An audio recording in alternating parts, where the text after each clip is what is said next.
A military helicopter of the Ukrainian Joint Forces is flying at an extremely low altitude. In this way, the pilots are able to avoid potential attack by enemy anti-aircraft systems. The machine gun operator on board is carefully watching the situation outside and is prepared to fire at any moment. Ukrainian servicemen are protecting a delegation of military attachés who work at foreign embassies in Ukraine. These attachés from 17 countries came to the front line in Donbas to examine the situation for themselves. Since the start of the Joint Forces operation, 2,294 attacks have been recorded.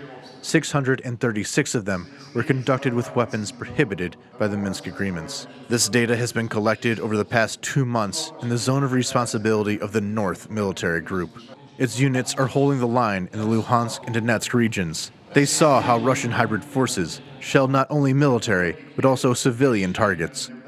According to Ukrainian servicemen, the militants are trying to provoke discontent with the Ukrainian army among locals. We have different situations here. In July, the enemy shelled the settlement of Zolotek 4, and 2 residential buildings were damaged. There's always a possibility that the enemy will open fire on residential areas. It's important to remember that these shellings are simple provocations. The attachés learned about ceasefire violations in the most direct way. Just a few hours before their arrival, the Ukrainian soldier was killed by a militant sniper. The delegation heads to the town of Stansia Luhanska, where there is a checkpoint for entering the occupied territory. They are provided with protective gear. However, in the end, the attachés didn't have a need for their bulletproof vests. The trip was canceled due to a bomb threat. Therefore, the route had to be adjusted.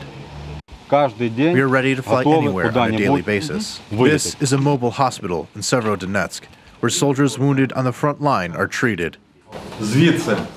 From here, the wounded, after the evaluation of their condition, are being transferred to a surgical unit or being evacuated by helicopter. The wounded keep arriving despite the ceasefire. These days, soldiers mainly get injuries from mine explosions. In addition to the military, the hospital also accepts civilians. Outpatient reception hours are from Tuesday through Friday. We accept people in unlimited quantities. We usually provide outpatient care, but in urgent cases, we perform all necessary procedures. For the head of the Lithuanian military training mission in Ukraine, this is the 3rd visit to the front line in Donbas. He says that this trip is different from previous ones.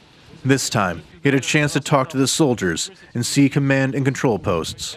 On their way back to Kyiv, the attachés saw another sobering reminder of Russian aggression in Ukraine.